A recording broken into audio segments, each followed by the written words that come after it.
Welcome friends to this episode based on chapter 3 of your class 10th economics textbook.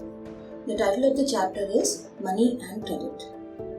इस chapter में हम बात कर रहे हैं कि हम इकोनॉमी में ट्रांजैक्ट किस तरह करते हैं। अभी तक हमने बात की money as the medium of exchange.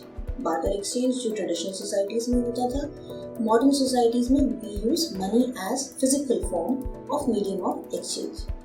फिर उसके अलावा बहुत तरीके अलग भी हैं जिसमें ऑनलाइन एक्सचेंजेस हैं, ट्रांजैक्शंस हैं, यूज ऑफ प्लास्टिक मनी है, transferring money directly to the account of the client और कस्टमर। इस तरीके से हम लोग मनी का यूज करते भी हैं फिजिकल फॉर्म में भी और ऑनलाइन या वर्चुअल फॉर्म में भी। इस एपिसोड में हम बात करेंगे दो अलग मुद्दों के बारे में, विच इज लोन और क्रेडिट। कि लोन लेना क्या होता है या how do you lend money to people, which is called as credit. अब क्रेडिट क्यों लेना होता है या किस सिचुएशन में कौन क्रेडिट देता है। जब हम अपनी इनकम की बात करते हैं, अपने घर की बात करते हैं, तो when we say that suppose on an average I earn 1 lakh rupees per month, जिसमें से 60,000 I spend every month and 40,000 I save.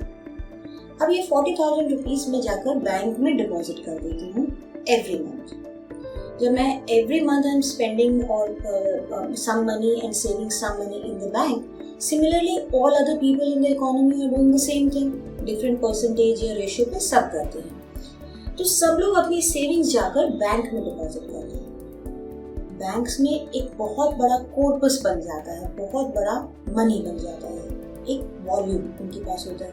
Imagine everybody depositing 40 to 50,000 और इवन लेस देन दैट। छोटा छोटा अमाउंट मिलके बहुत बड़ा अमाउंट जो होता है बैंक में डिपॉजिट हो जाता है। अब बैंक इस सारे पैसे का क्या करते हैं? बैंक ही पैसा अपने पास नहीं रखता है, क्योंकि बैंक में भी सिक्योरिटी कंसर्न्स होते हैं। ये बैंक इस सारे पैसे का क्या करेगा? और यदि बैंक आपको इंटरेस्ट देगा तो बैंक इंटरेस्ट कहाँ से जनरेट करेगा? बैठे बैठे जो पार्क्ड मनी है वो तो आपको इंटरेस्ट देने वाला नहीं है। तो बैंक क्या करते हैं, 15% ऑफ मनी अपने पास रखते हैं। मान लीजिए, इमेजिन कीजिए, इमेजिनेशन में बैंक के पास पूरा 1 लाख रुपए इकट्ठा हो गया, तो बैंक उसमें से सिर्फ 15,000 अपने पास, तकरीबन 15% होता है, जो कि डिपॉजिट जो रेट होता है वो ऊपर नीचे होता रहता है, उतना मनी अपने पास रखता है for everyday circulation and exchange.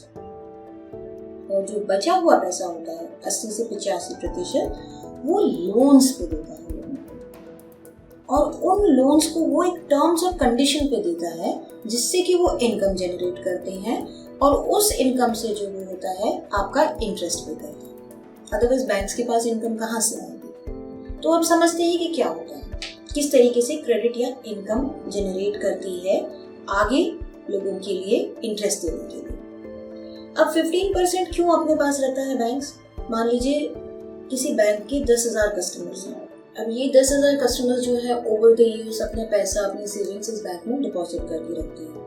अब एक ऐसी सिचुएशन होती है कि सारे लोग तो एक साथ पैसा लेने नहीं आएंगे कि भाई बैंक के पास पैसा कम पड़ गया।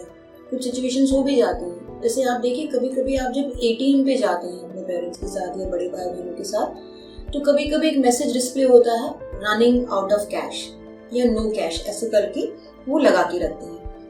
ऐसा किस सिचुएशन में होता है कि भाई मान लीजिए ATM में कैश उन्होंने 10 लाख रुपए डाला था और वहाँ विड्रॉ 10 लाख हो गया और उससे ऊपर लोग लेके जा रहे हैं, तो नो कैश अवेलेबल ऐसे लिख के आता है। ये कैसे सिचुएशंस में आता है? हो सकता है फेस्टिवल टाइम, जैसे दिवाली के टाइम आप लोग बहुत सारा पैसा खर्चते हैं और उस सिचुएशंस में कभी कभी you run short of cash. तो बैंक्स में ऐसा होता नहीं है यूजुअली कि there is no cash available, because उनके पास huge amount is there stored. अब ये 10,000 कस्टमर्स में से हो सकता है एक पर्टिकुलर दिन 500 लोग कैश लेने जाए, पर सेविंग्स और पैसा तो उनके पास सारे 10,000 लोगों का रहता है। उस टाइम में वो पैसे को कैसे यूज करते हैं? वो उस पैसे को क्रेडिट या लोन पे लोन को देते हैं। आपने कार लोन के बारे में सुना होगा, हाउसिंग लोन के बारे में सुना होगा, आपने एजुकेशनल लोन्स के बारे में सुना होगा, पर्सनल लोन्स के बारे में सुना होगा। ये सारे जो लोन्स होते हैं, डिफरेंट टाइप्स ऑफ लोन्स, इन पे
कैश डाउन पेमेंट, और बचा हुआ जो 85,000 रुपीज है आप उसको 12 महीने में दे सकते हैं।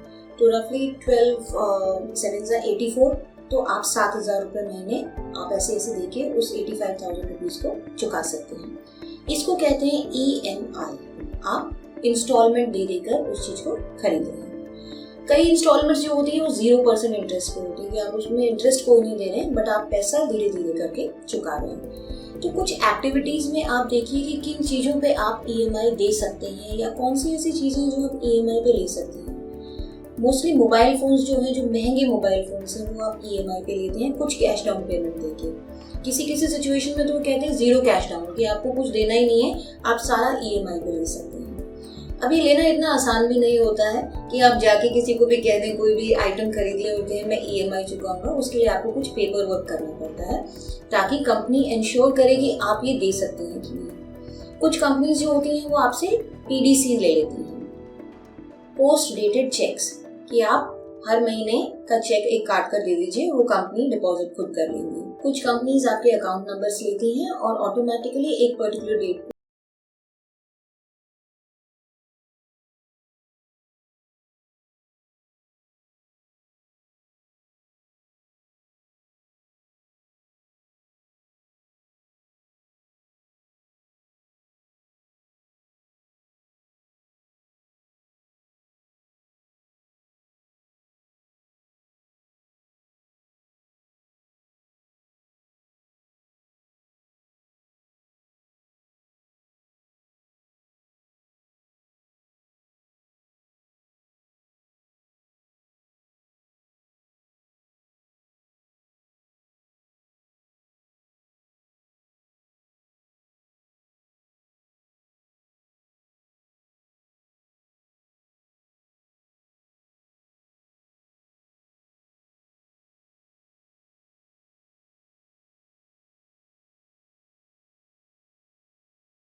रुपया लिया है, तो आप कहते हैं मैं आपको 2 महीने बाद 2,10,000 रुपये वापस दे दूंगा। तो आप उनको कुछ इंसेंटिव दे रहे होते हैं। इसको कहते हैं credit in the informal sources. एक सिचुएशन ऐसी होती है कि जब आप सभी अपने फ्रेंड रिलेटिव से लेकर हो सकता है 20-30 लाख रुपए इकट्ठा कर लें, बट बाकी 1-1.5 करोड़ रुपया कहाँ से लाएंगे, तो आप बैंक से लेते हैं। बैंक आपकी पेइंग बैक कैपेसिटी को चेक करता है कि आप इतना क्या दे सकते हैं कि नहीं वापस। तो आपके इनकम, आपकी सैलरी, आपके पास क्रेडिट रिकॉर्ड को देखते हुए बैंक आपको कुछ परसेंटेज ऑफ मनी देता है। इसको कहते हैं हाउसिंग लोन। इसमें एक होता है कैपिटल कंपोनेंट इन्वॉल्व होना, मतलब जो आपने प्रिंसिपल अमाउंट लिया है, और एक होता है इंटरेस्ट, कि आप इतने अमाउंट पे कितना इंटरेस्ट देंगे।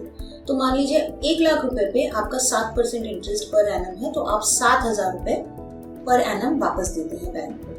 तो ये आपका प्रिंसिपल भी वापस जाता है और इंटरेस्ट भी वापस जाता है।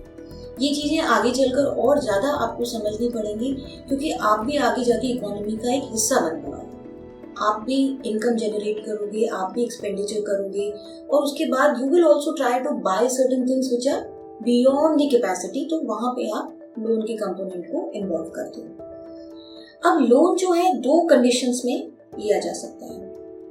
एक क्रेडिट होता है कि जो आप मान लीजिए, जैसे आपकी टेक्स्ट बुक में एक्सप्लेन किया है पेज नंबर 43 पर, 2 सिचुएशंस दिखाई हैं उन्होंने। एक सिचुएशन दिखाई है फेस्टिवल सीजन की, और दूसरी दिखाई है एक इमेजिनरी लेडी स्वप्ना की प्रॉब्लम की। अब फेस्टिवल सीजन में उन्होंने दिखाया, मान लीजिए दिवाली आ रही है। दिवाली पे इकोनॉमी में क्या होता है, लोग बहुत सारी चीजें खरीदते हैं। नए ड्रेस खरीदते हैं बच्चों के लिए, नए शूज, नए बैग्स, नया फर्नीचर, नया इलेक्ट्रॉनिक आइटम, ऐसे दिवाली पे लोग जनरली ऐसे खरीदते हैं। इस टाइम इकोनॉमी में एकदम ग्रो करता है, बहुत सारा बाइंग एंड सेलिंग होता है। आप पुराना भी सामान बेचते हो, तभी तो नया फर्नीचर ला के रखेंगे, तो बहुत सारा ट्रांजैक्शंस होता है। अब मान लीजिए कि किसी पर्टिकुलर सेलर ने मार्केट में ये देखा कि दिवाली के टाइम हमारे शूज बहुत ज्यादा बिकने वाले हैं, तो वो एक मैन्युफैक्चरर को ऑर्डर देता है कि मुझे दिवाली के मंथ में, अक्टूबर में आप 10,000 जोड़ी शूज दीजिए बनाकर, क्योंकि ही इज थिंकिंग कि 10,000 जूते वो बेच देगा। अब जो मैन्युफैक्चरर है उसको जूते बनाने के लिए पैसा चाहिए, उसकी हो सकता है फैक्ट्री ऑलरेडी रन कर रही है, फैक्ट्री उसकी चल रही है, बट इमीडिएटली 10,000 का ऑर्डर पूरा करने के लिए उसे रॉ मटेरियल लेना पड़ेगा, उसे लेदर खरीदना पड़ेगा या सोल्स खरीदने पड़ेंगे, लेसेस और वो सब जो कंपोनेंट सप्लायर्स हैं उनको भी पैसा देना पड़ेगा। और 10,000 जूता बनाने के लिए उसको अपनी यूनिट ज़्यादा रन करनी पड़ेगी। मान लीजिए अभी वो 10 घंटे चला रहा है तो उसको 20 घंटा चलाना पड़ेगा। 20 घंटे चलाने के लिए उसे एडिशनल लेबर देना पड़ेगा, लेबर के लिए उसको वेजेस देने पड़ेंगे, तो उसका भी एक्सपेंडिचर जो है वो बढ़ जाएगा। अब ऐसी कंडीशन में वो क्या कर सकता है? ऐसी कंडीशन में वो 2-3 डिसीजंस ले सकता है। जैसे कि मान लीजिए उसका जो लेदर सप्लायर है उसको वो ये कह सकता है कि आप मुझे इतना लेदर सप्लाई कर दीजिए, मैं आपकी पेमेंट 2 महीने बाद कर दूंगा, जब उसको अपने फाइनल प्रोडक्ट की पेमेंट मिल जाएगी। वर्कर्स की सैलरी तो रोकना मुश्किल हो जाता है क्योंकि वर्कर्स जो हैं वेज अर्नर्स होते हैं, वो अपनी फैमिली का कहाँ से स्पेंडिंग करेंगे, तो हो सकता है वो वर्कर्स की सैलरी अपना पूरा देता रहे, बट वो जो अपना फाइनल सप्लायर है, जो कंपनी ने, जिस दुकान वाले ने, जिस मार्केट वाले ने उसको कहा है कि मुझे 10,000 पेयर्स ऑफ शूज चाहिए, उनसे कुछ एडवांस बोरो कर सकते कि मान लीजिए 10,000 की शूज की पेमेंट आपको मुझे 10 लाख रुपए करनी है, तो वो कह सकता है कि आप मुझे 4 लाख रुपए एडवांस दे दीजिए। तो 4 लाख वो एडवांस ले सकता है क्योंकि इस मार्केट सेलर ने इसको ऑलरेडी कमिट किया हुआ है कि भाई मैं आपसे 10,000 जूते खरीदने वाला हूँ और उसकी इतनी पेमेंट मैं आपको दूंगा क्योंकि ही हैज टू सेल, तो वो उसको 4 लाख रुपए एडवांस भी दे सकता है। तो इस ट्रांजैक्शन में क्या हुआ, various components in the process they can lend and take advance from each other. तो लेदर वाले ने उसको थोड़ा सा ज्यादा दे दिया, तो पेमेंट बाद में ले लेगा, और इसने इसको पेमेंट पहले दे दिया, इससे प्रोडक्ट बाद में ले लेगा। तो इस तरीके की सिचुएशंस जो होती हैं, यहाँ पे फॉर्मल और इनफॉर्मल दोनों मैकेनिज्म्स चलते हैं। कई बार ये चीजें सिर्फ बातों पे होती हैं कि भाई ये हम अंडरस्टैंड कर रहे हैं। अगर ये लोग आपस में जानते नहीं है या इनकी पुरानी ट्रांजैक्शंस नहीं है, तो ये सारी बातें जो होती हैं लिखित रूप में होती हैं कि आपने कॉन्ट्रैक्ट किया है। तो जो फाइनल मार्केट सेलर है वो उसको 4 लाख रुपीज ऑफ एडवांस दे सकता है, बट लिखित में ले लेता है कि I have already paid you 4 lakh rupees of advance, आप मुझे 10,000 पेयर ऑफ शूज इस पर्टिकुलर डेट तक दे देंगे और उसके बाद आपका रेस्ट ऑफ द पेमेंट हो जाएगा। तो इसमें फॉर्मल, इनफॉर्मल, पर्सनल, इम्पर्सनल चारों तरह के कंपोनेंट्स चलते हैं। एक दूसरी सिचुएशन इन्होंने दिखाई है स्वप्ना की। स्वप्ना जो है उसके पास एक छोटा सा प्लॉट है जिसपे वो कोई भी क्रॉप उगाती है। वो कहते हैं कि ग्राउंडनट की क्रॉप उगा रही है। अब ग्राउंडनट की खेती कर रही है, हो सकता है एक पर्टिकुलर साल में उसकी खेती में कीड़ा लग जाए। अब वो कीड़ा लग गया है तो उसने जो भी जहाँ से पैसा लेकर खेती के लिए सीड्स खरीदे थे, फर्टिलाइजर्स खरीदी थी, इलेक्ट्रिसिटी का बिल भर रही थी, इरिगेशन के लिए पैसा दे रही थी, तो इन सारी चीज़ों को उसकी क्रॉप खराब हो जाने से उसको कोई इनकम नहीं हुई, तो उसके ऊपर इन सारी चीज़ों के पैसे का, कर्जे का बोझ पड़ गया। अब वो क्या करेगी? या तो वो कर्जे से दबी रहेगी या वो नेक्स्ट ईयर कर्जा रीपे करने के लिए दोबारा से एक क्रॉप लगाएगी और सोचेगी कि इसको बेचकर जो पैसे मिलेंगे उससे मैं बाकी लोगों का बकाया चुका दूं। पर नेक्स्ट ईयर जो क्रॉप हुई, मान लीजिए वो 1 लाख रुपए की हुई, तो इस साल का और पिछले साल का मिला के उस पर कर्जा जो था, मान लीजिए वो तकरीबन 1 लाख रुपया हो गया। अब उसने कर्जा तो चलिए मान लो दोनों साल का उतार लिया, पिछले साल का भी और इस साल का भी, और उसको अपना हाउस होल्ड चलाने के लिए, अपने बच्चों को बेसिक्स मुहैया कराने के लिए, उनकी एजुकेशन के लिए, या छोटे मोटे जो डेली के खर्चे होते हैं उनको उतारने के लिए वो कहाँ से करेगी? तो वो मनी लेंडर से बोरो कर देती है। बोरो किस तरह करती है? हमारे रूरल इंडिया में एक इनफॉर्मल टाइप का स्ट्रक्चर चलता है जिसमें साहूकार होते हैं।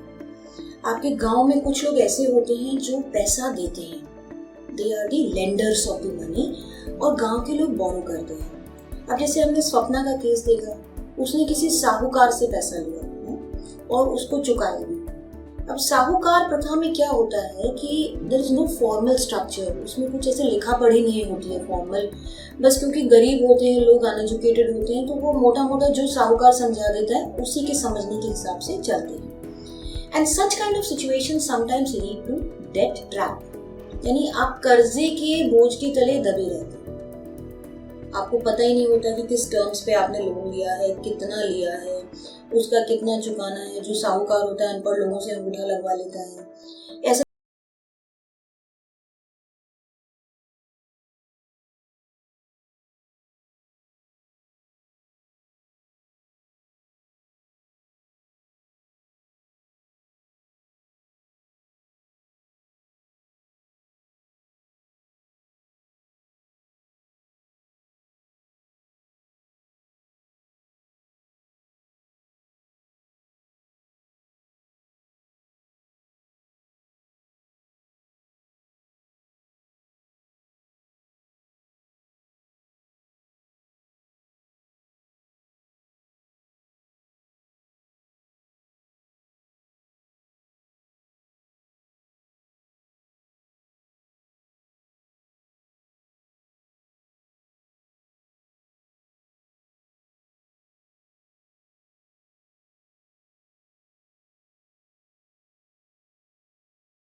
रख देते हैं, ठीक है ना, मॉर्टगेज कहते हैं उसको।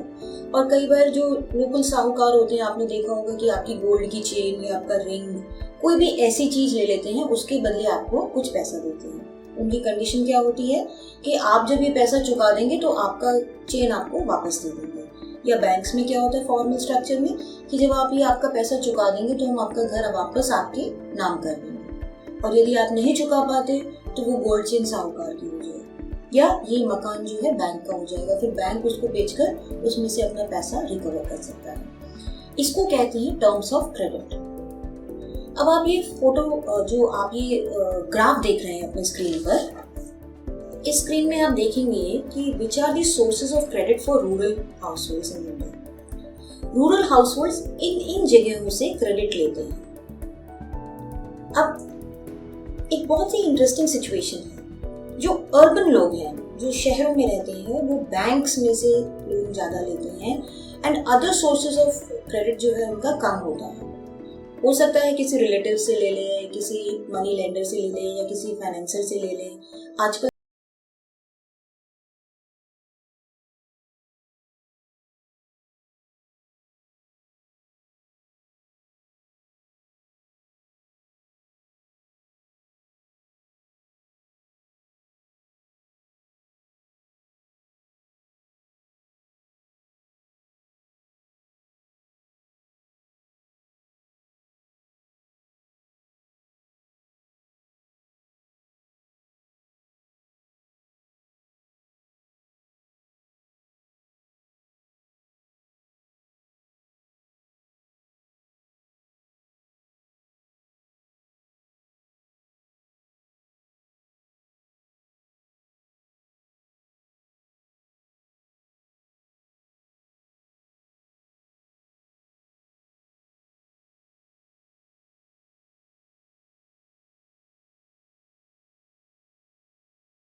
आपने अपने पेरेंट्स को या अपनी मदर्स को देखा होगा, कई बार वो एक कमेटी बनाते हैं। कमेटी जैसे होता है, बहुत ही इनफॉर्मल स्ट्रक्चर होता है। जैसे स्कूल में टीचर्स हैं, या हॉस्पिटल में नर्सेज हैं, या किसी ऑफिस में लेडीज काम कर रही हैं, जेंट्स भी उसका पार्ट हो सकते हैं।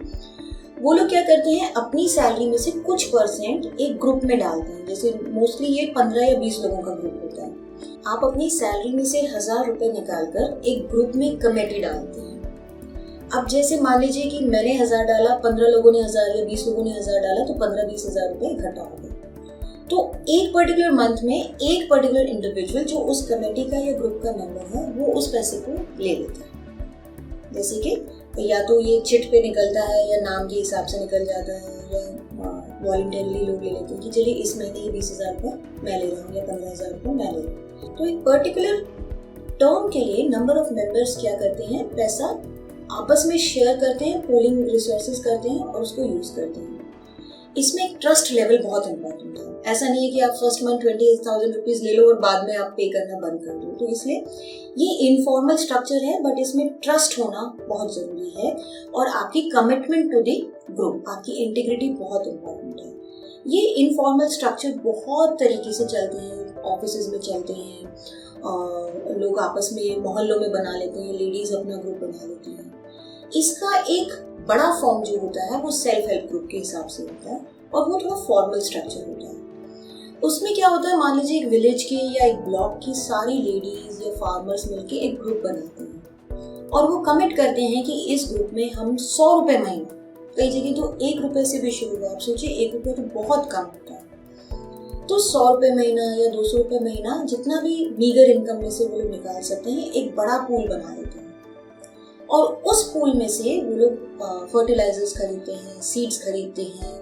किसी को लोन चाहिए होता है शादी के लिए या बीमारी के लिए या किसी और चीज़ के लिए, ट्रैक्टर का कोई इम्प्लीमेंट खरीदने के लिए या बच्चे की एजुकेशन के लिए, तो सेल्फ हेल्प ग्रुप जो होता है वो उस व्यक्ति को लोन देता है।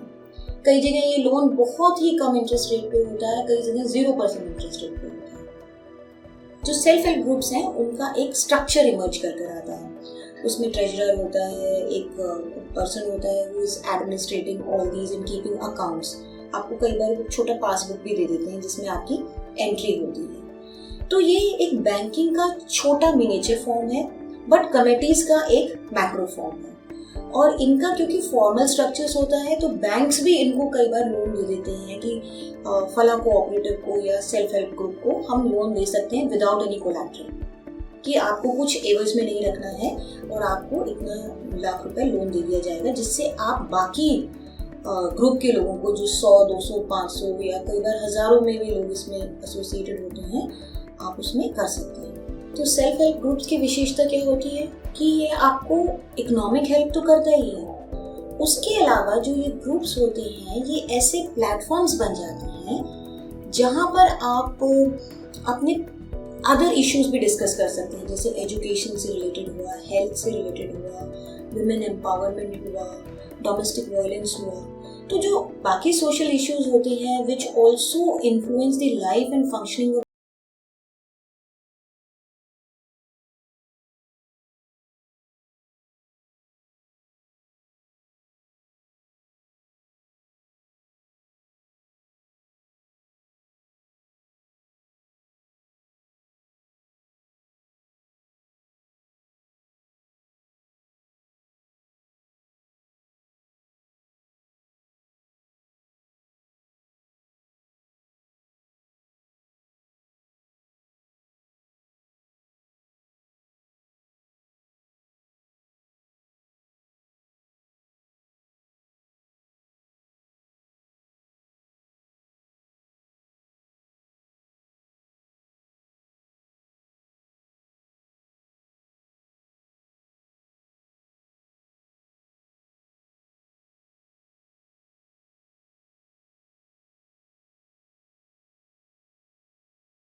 हमारी डेवलपमेंट का, हमारी सेक्टर्स ऑफ इकोनॉमी के बाद हमारा इम्पोर्टेंट मीडियम ऑफ एक्सचेंज होता है मनी एंड करेंसी।